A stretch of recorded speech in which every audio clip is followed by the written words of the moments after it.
Okay, pointers. Does anybody know what a pointer is? Okay, so it's a new concept for most people. Okay, so the idea of a pointer is and I'll just read what I have here. How many people know pass by reference versus pass by copy? Okay, Java. All right. So if we look at this example, when we call a function that takes an argument, that argument is copied to the function. So we have func 0 x int x equals 0. Okay? And then we have func main x is 5, then we call 0, and then we print x. Right? And so the answer here, what does this print? It does not print 0, it prints 5. Does everybody understand why it prints 5 and not 0? X is defined inside the function. Right, because this is a copy of 5. It's not the same variable, it's a different variable, okay? So then the question is, what if we did want to change it? So it says, in this program, the 0 function will not modify the original x variable, but what if we wanted to, okay? And the way we can do that is we can use a special data type known as a pointer. Okay, so this example does set it to 0. So maybe if we run that, we can prove that that's correct. And I will explain how it works. So, pointer example. Make a main go.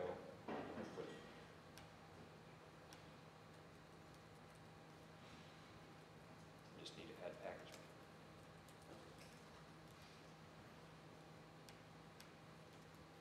Okay, so let's run that and see if it works.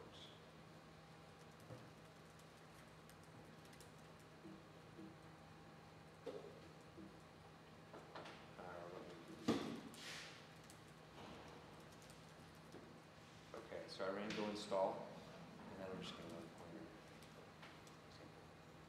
0. Right? Okay. So it's 5 here. I call my 0 function. This set the variable to 0, and then when I print it out, it's 0. So notice we took the address. We've seen that. We saw that was scanned, right? We took the address of x, then we passed it in to our function, and then we set it to 0. So this star is the pointer, okay? So this is, x pointer is a pointer to an int. Okay, so the way to think about this is, remember when we talked about memory? And you have this big block of memory, right? And somewhere in here, we have 1, 2, 3, 4, 5, 7, 8, right? And this is a number. So this is our int in here somewhere. So it'd be like 0, 0, 0, 0, 0,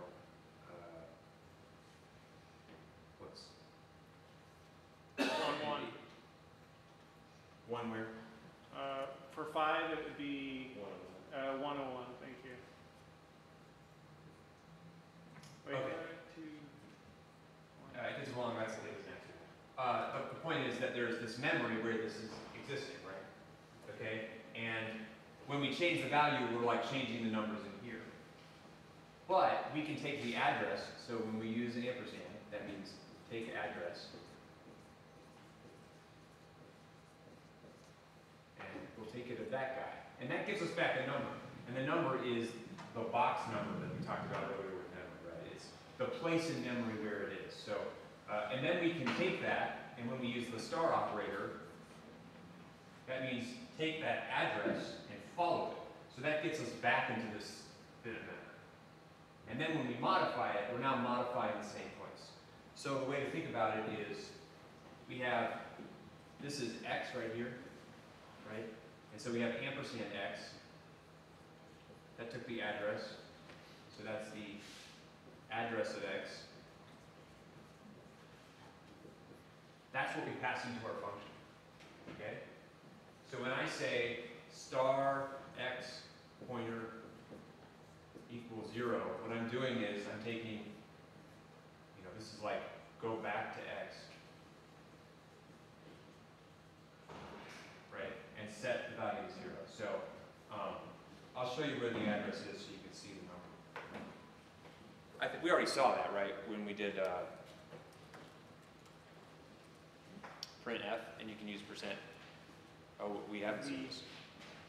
Well, yeah, you can just use ampersand x. So,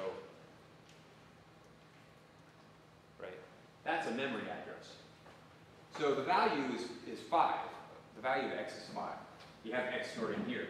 The address of x is this number, the location of where it is in memory. This huge number, okay? And that's what we're passing to the function. We're not passing 5 to the function. We're passing the address of that. Okay?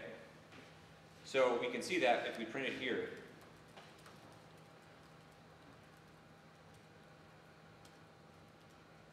Okay, the same value. Now technically, we're copying that value. Okay? So Go is always passed, it's always passed in as a copy. But because it's the same value when we do this, it ends up going to the same place. The star makes it go to the same place. Okay? Question? What happens if you take the star away from 5 and 7? Could you run that? Does it throw an error? Because if you pass in a memory address, but you don't say, hey, I'm passing in a memory address by using the stars, like saying, hey, I'm pointing to the memory location. That's what I'm passing you. I'm not actually passing you, a value. I'm passing you a memory location. If you took away the star on 5 and 7 that says you're pointing to memory location, does it throw an error? Yeah. So this error, invalid indirect, you can't use star on an int. You can only use it on a pointer to an int. Okay? So star both is part of the type when we have star int. So you should read that as a pointer to an int. That's what the star is. Okay? This is a pointer to an int. And then it's also an operator. When you do star and then the variable name, it's follow that pointer to the value. Okay?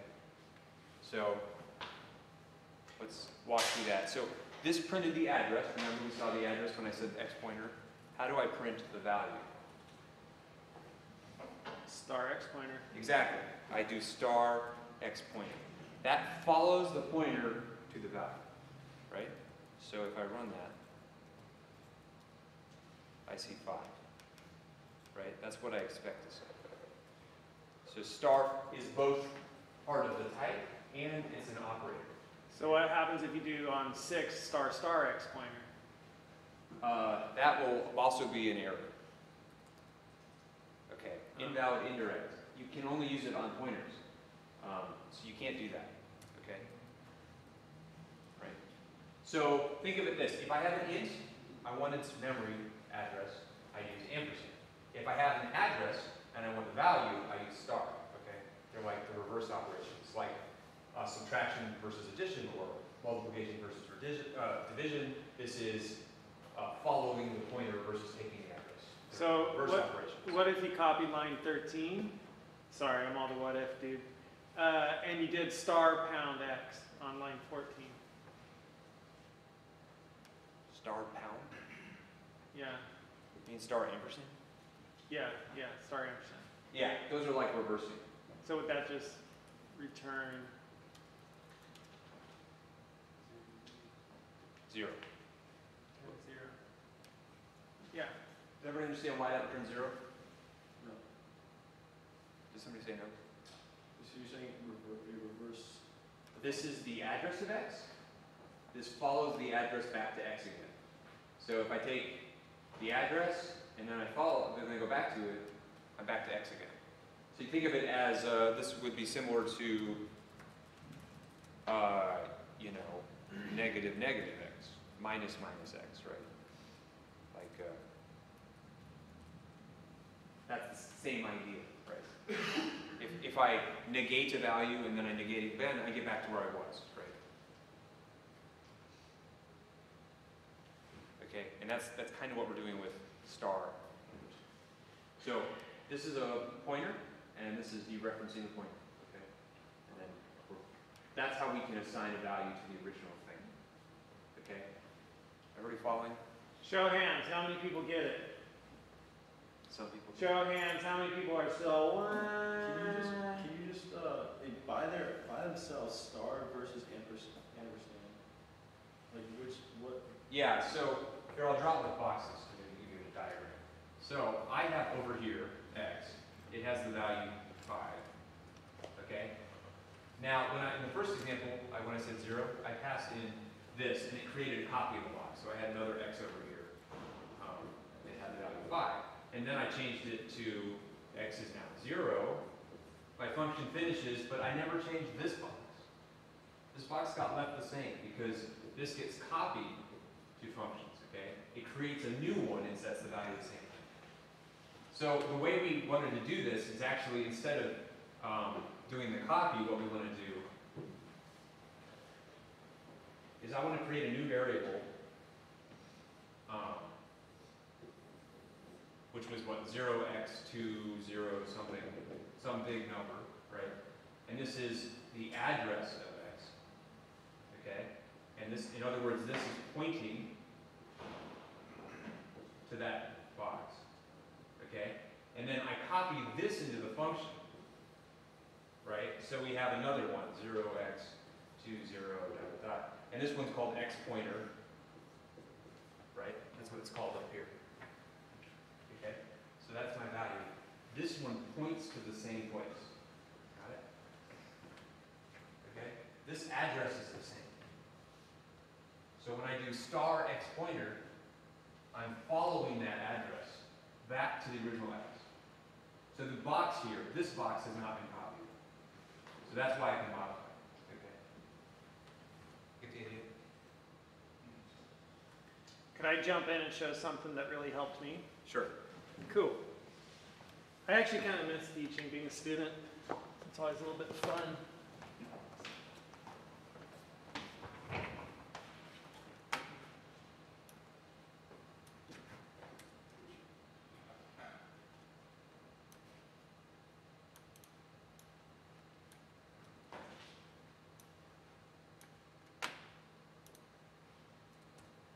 Okay, quiz. What's that going to give you? 5.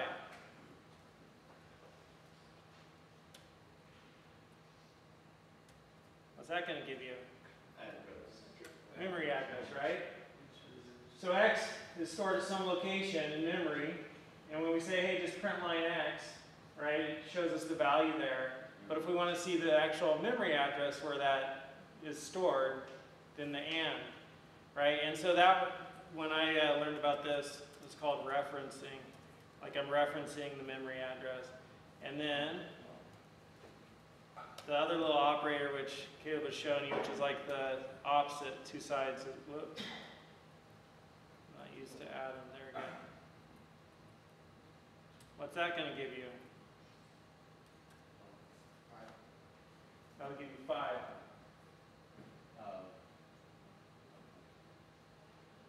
I don't even know how to run it on this machine.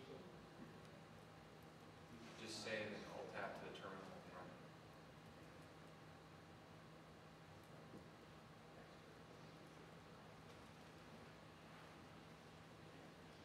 And then when you say, okay, I want to pass, normally if we passed 0x, right, we're passing in an int, so that needs to be an int, correct? Are we still passing an int on line 12? What are we passing on line 12? A memory address, right? So we got to say, hey, I'm not sending you an int. I'm sending you something that's pointing or referencing a memory address holding an int.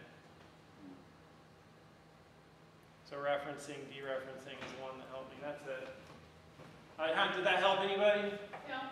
Yeah. So what's the advantage of that, like, you know, knowing where the address of some kind of variable? Yeah, so it allows us to modify the value. That's the advantage. And it also has other advantages. Because of that copy, we had a really big object, a lot of data. That copy could be pretty expensive. Okay, so how can we make something that has a lot of data? Like all these types, like an int's 8 bytes, and you know, Boolean could be 1 bit. That's probably a byte. And strings can be kind of big. Right? You have all the posts somebody's ever made on Facebook in a map or an array. So we can say, right? And so now,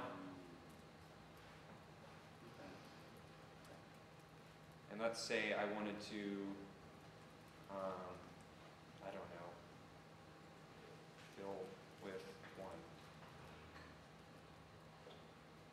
if I had x as 100 bytes, and I looped over it,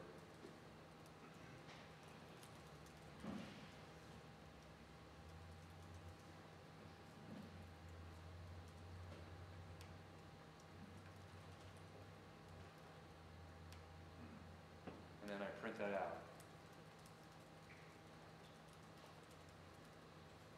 What does that give me? What's X going to show on line 14? Yeah. Limited value of bytes. And what are those bytes going to be? 0. Ton of zeros. That's right. Okay, so let's see if that's true. Paul, I like the way you said that with confidence. That's right. It's like Ton even of if zeros. you don't know you're going to make it, you run. You might get through that pocket. So why are they 0 and not 1? Because I'm setting them to 1 here, aren't I? Because that's a different function. It has different scope. It's a copy. Copy of the data. Passed by right? copy. So, You could probably show that by printing the address inside the function and outside the function. yep, we can do that. Caleb, are you not calling the first function are you not calling fill with 1 into the main? I am calling it. So why isn't it giving you 1 from fill with 1? The reason why is x here is copied into the function. So when I'm modifying it, I'm not modifying this x, I'm modifying a different x. Okay. So when it asks to print x, it still prints the It prints x. this x, but not that x. Right? Because we can give a name, a different name, if that is helpful. We can call that y. I'm just saying they're different variables, they're different things in memory. Okay? And so when we modify it, we're not modifying this one, we're modifying it differently. Okay? I understand that there's a copy and that in the original function that x still is x, but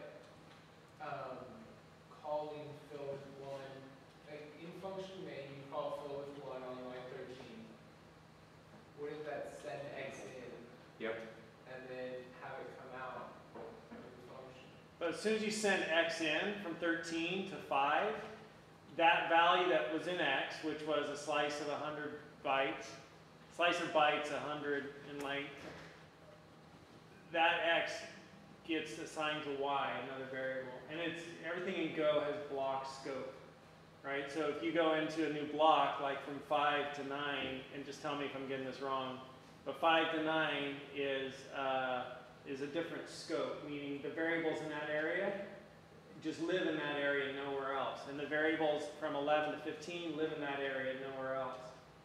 And so those are two separate areas of variables, which is why they can both be called X, because they don't know about each other. If you were to write return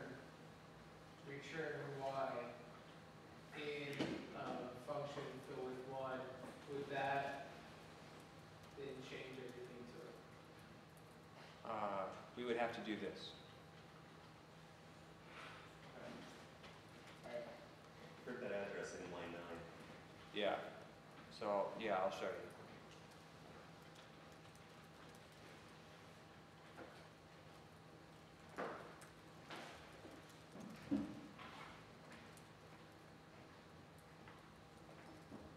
And then address in main is okay. So let's let me rerun that. What did I do wrong? It's awesome.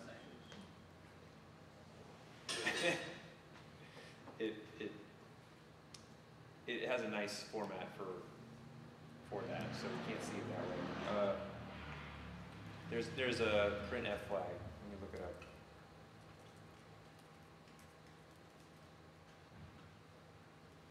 Percent %Q, I think. I was playing with that earlier today. Might be wrong.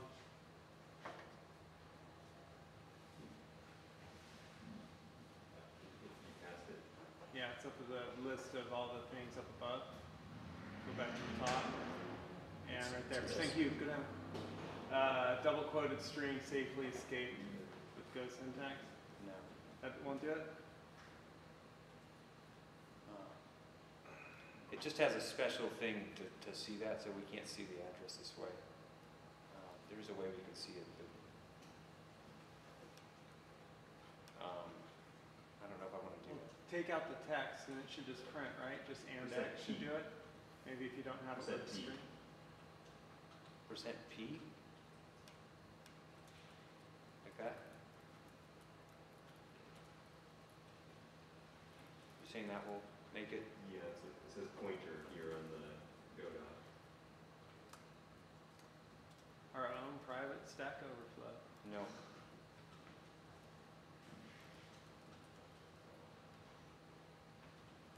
Oh.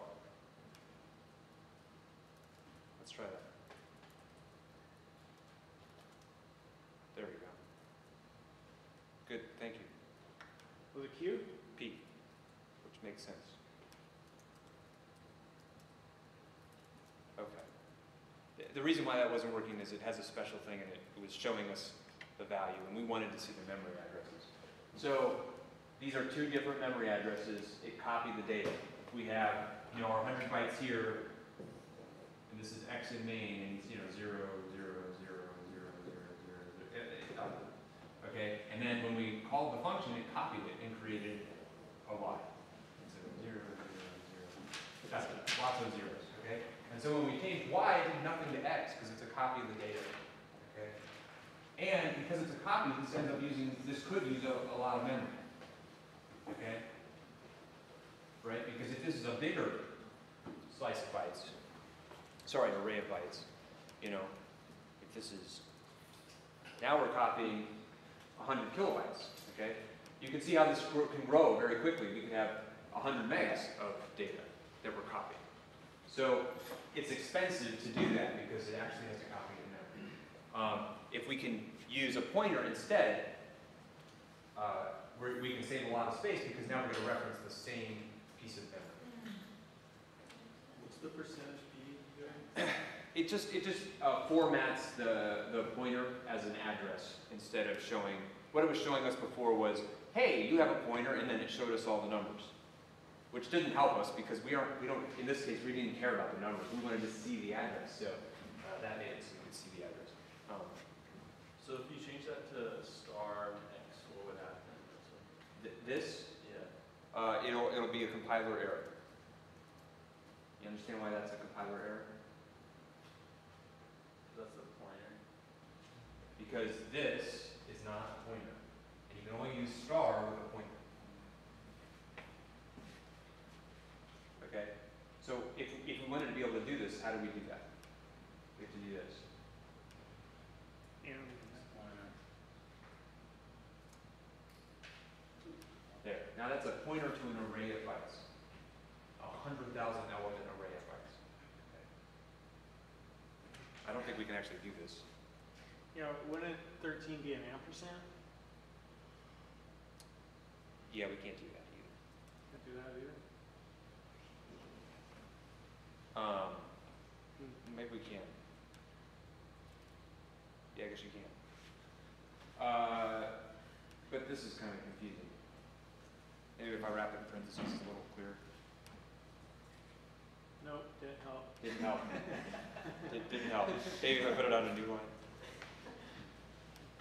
There, is that a little clearer? You can't do that though. It was clearer to me, just like that, perfect.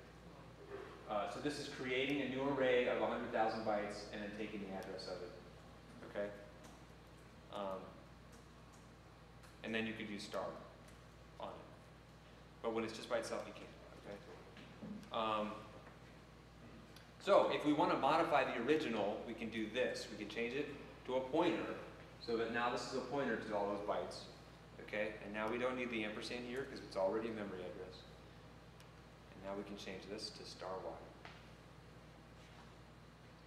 So let me ask you a question. Right now, given my current state, Todd McLeod, what does ampersand Todd McLeod give you? Huh? Well, yeah, but my home address right now is 1101 East University Avenue. Picture, you got Yeah, that's where I live right now. You got a binary home address? OEB 114. Okay, so this, yeah, the idea of a reference or a pointer is something we use every day. So for example, I have a bank account. That bank account has money in it. We don't typically like literally pass a bank account around. What do we pass around? A bank account number. That number is a reference to my actual bank account. And so when I want a check or something, I give them my number, they do some stuff, they deposit money, and then it ends up inside of my bank account. In other words, they dereference my bank account number. Okay? Follow the idea? We use it all the time. We use this idea of a reference for so much. I mean, somebody's name is a reference for the person, right? Okay. So we use it all the time. I'm very, very person.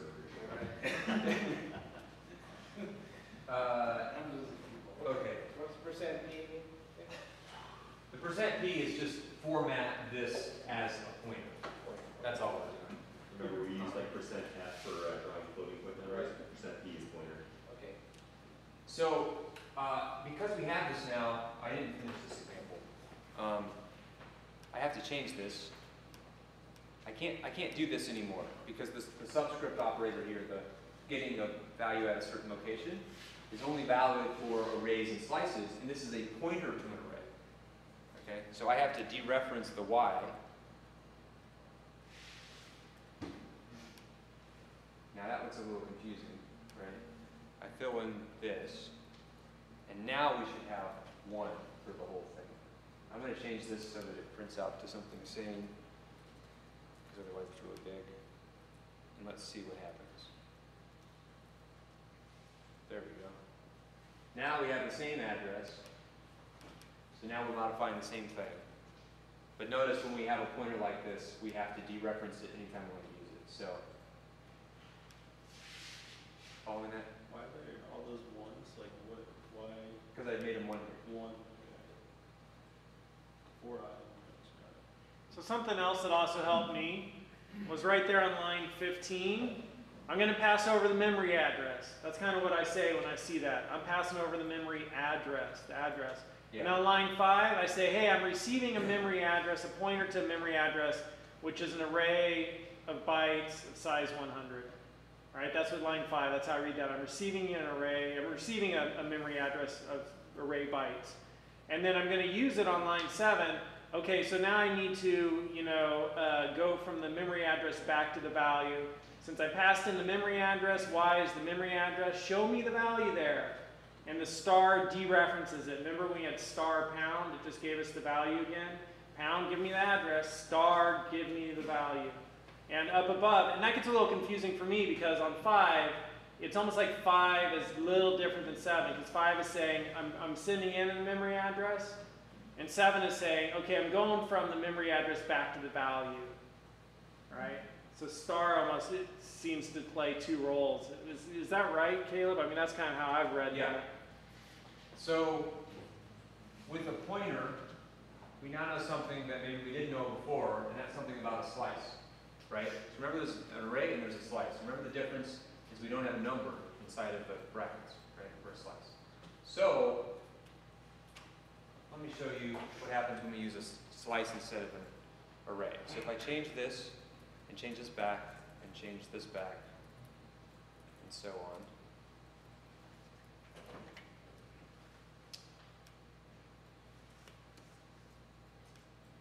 Okay, so now I'm going to do that.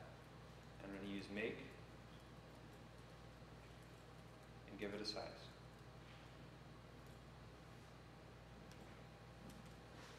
All right. So all I did was change this to a slice, and then I made this work like it was before. So it's setting every element in the slice to 1. And I'm creating this new slice of bytes, and I'm calling fill with 1. So what do we expect this to print? 0. Okay, let's see if that's true. I'm going to be wrong. Now that's odd, because these are different addresses, right? So why did it fill it with 1s? Okay. So a slice is a pointer, right? So we have our slice, right? So we have, whoops.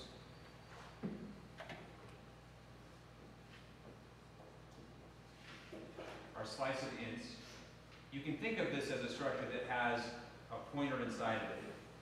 And that is pointing to array of ints. Okay? And so this has a bunch of data.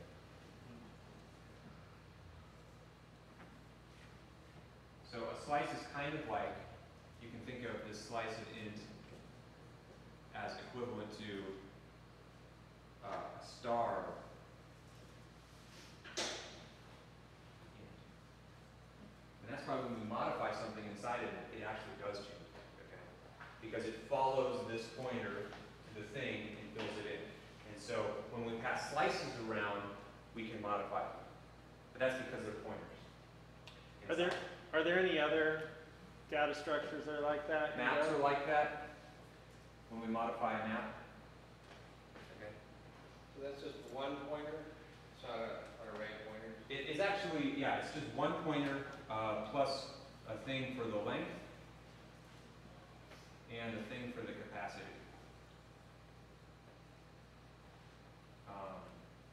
So, because it might be a piece of the array. Remember, we can use that slicing. That's since the name slice. It's a piece or a slice of the array. So it has a length and it could have an optional capacity. So it might, it's pointing to this one over here, and it might go down to, this one, but then it has a capacity over here. So you can think of it like this. Right? So, these aren't pointers, but they're numbers. Okay. So they're offset from the original pointer. Does that make sense? Yeah. Okay. So a slice is like this: a pointer plus these two extra fields, indicating its length and capacity. But that's why when we use the slicing functions, it does modify the original, because we're not passing a copy of all of the data, we're passing a reference to it. Okay. Like you were saying the other day, a view of the array. Okay. So the reason why we're covering pointers is they actually end up being pretty important when we talk about structures, and that's why we have to cover them. Some languages don't have pointers. JavaScript doesn't have pointers. So maybe if I talk a little bit about JavaScript, it'll make a little more sense. In JavaScript, when you pass numbers around, and maybe we should just look at some examples just to prove it to ourselves that this is going to work. So I'm going to make a folder called just JS here. And I will make an index.html. And this is just going to